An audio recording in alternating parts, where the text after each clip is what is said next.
Welcome to yet another episode in History Time. Today, let us explore the history behind Bodyguard Muneeswarar temple.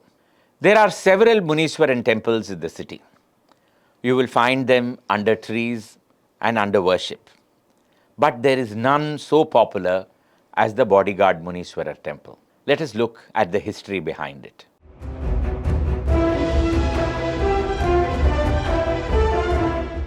Before we get on to the story proper, we need to identify where this temple is. If you are going to Central Station from Anna Salai or Mount Road, you will take a left on what is called Pallavan Salai, and you will cross Pallavan House, which is the headquarters of the Metropolitan Transport Corporation. Just next to it, on the left side, you will find Bodyguard Muneeswarar temple. On most days, you will find brand new cars, two-wheelers, tempo travelers, even buses being brought there. The driver will present his keys to the priest will take it inside, offer worship, come out, hand the keys back to the driver. They will place lime fruits under the wheels of the vehicles.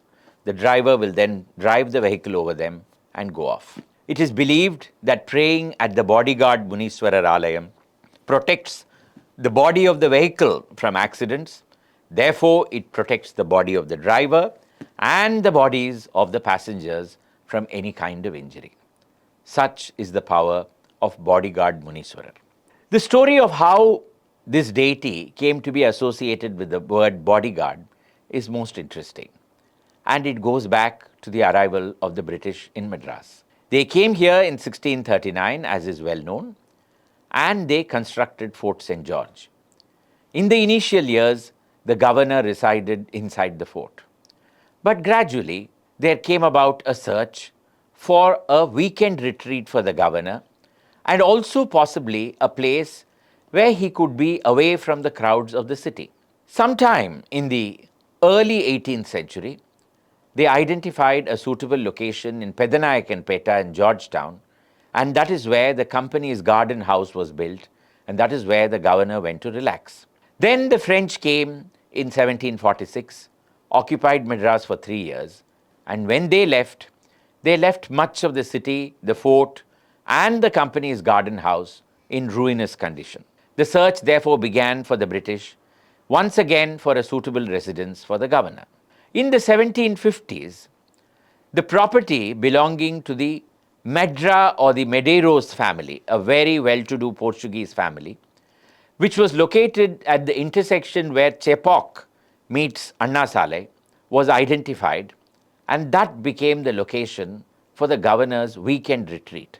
The governor would thereafter spend Monday to Friday inside Fort St. George, and then on weekends come to the garden house just at the beginning of Mount Road. By the early 1800s, with Tipu Sultan dead and no near threat to the British, the governors became more adventurous. They decided to live permanently in this house, which was at the beginning of Mount Road. It was vastly expanded under the governorship of Edward, the second Lord Clive, and adjoining it came up a grand banqueting hall built by John Goldingham in 1802. Today, we recognize that building as Rajaji Hall. And therefore, the governor became a permanent resident of Government House on Mount Road. In 1817, while Sir Thomas Munro was the governor, Munro, whose statue is on the island and about whom I had spoken in a few episodes ago, Munro identified a huge wooded property in an area called Gindi, and he decided to get the government to buy it as a weekend retreat for the governor. That became Gindi Lodge, where the governor would go on Saturday and Sunday to relax and shoot, and generally be at peace with himself. Between Monday and Friday, the governor would be in residence at Government House on Mount Road. Then, in the 1830s, the British identified Ooty as a suitable location for the summer. And thereafter, the government began shifting in summer to Ooty every year in the month of March. They would come back to Madras only in September. And so for a good 6 months, the government was away in Uttakamand.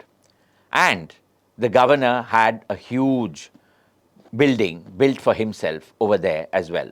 Thus, there were three government houses: Government House Mount Road, Government House Ooty, and Guindy Lodge. And this is how it went on till independence. The governor required security, and that security force, or the governor's personal bodyguard, was located in what was known as the island. The island was just south of Fort St. George, just north of Mount Road. How did the island come about? We have the Kuam River flowing from west to east and mixing finally in the Bay of Bengal. We had yet another river called the North River. The North River came from north to south, and near the General Hospital, it abruptly took a turn to the left and flowed into the sea. It thus ran parallel to the Kuam River. The British decided to join both the rivers and created a cut, and therefore they formed what became an island. In this island was stationed the governor's bodyguard. Most of them were Muslims, and therefore a huge governor's bodyguard mosque was constructed for them to conduct their prayers. Along the wall of this bodyguard lines was this Muneeswarar temple, and perhaps that was the reason why it came to be known as Bodyguard Muneeswarar temple. Some commentators on Madras history have opined that it is very likely that the Hindu members of the governor's bodyguard prayed at the Muneeswarar temple. But if you go there, you will find that it is a very nondescript, tiny structure. It is very unlikely that the mosque should have been built in such a grandiose fashion, while the temple was so very tiny. Therefore, what is very likely is that this was, like other Muneeswarar temples, a small shrine by the bodyguard lines, and that is how it came to have the name Bodyguard Muneeswarar. When independence came in 1947, His Highness Krishna Kumar Singhji Bhav Singhji, the Maharaja of Bhavnagar, became the first governor of Madras state, and he preferred to stay permanently in Guindy Lodge, and that became the Raj Bhavan. Thereafter, governors of Madras and later Tamil Nadu decided to give up Government House on Mount Road and shift permanently into Guindy Estate, making that the Raj Bhavan. Over a period of time, the governor's cavalry bodyguard was disbanded because governors began to go around in cars and did not require such a bodyguard any longer. They had black cat commandos and high-profile security guards, and therefore the meaning of bodyguard lines itself was lost. But what remained was the bodyguard mosque and the bodyguard Muneeswarar temple. Over a period of time, people came to interpret bodyguard Muneeswarar to mean someone who protects the body, and thereafter it became customary to bring vehicles over here and pray for an accident-free life. What happened to Government House on Mount Road? It survived for a long period of time. It became the headquarters of the police, was known as Admiralty House for some time. Then finally, in the early 2000s, when the decision was taken to build a new assembly and secretariat, that entire area was cleared of all buildings except Rajaji Hall. The new assembly cum secretariat came up over there and finally became the multi-speciality super referral hospital. The whole area today is known as Oman Durar Estate. There is no government house, there is no government estate, there are no bodyguard lines, there are no bodyguards, but we have Bodyguard Muneeswarar going strong. This is one of the many fascinating aspects of Chennai's history. Let's look for more in the coming episodes. Bye for now.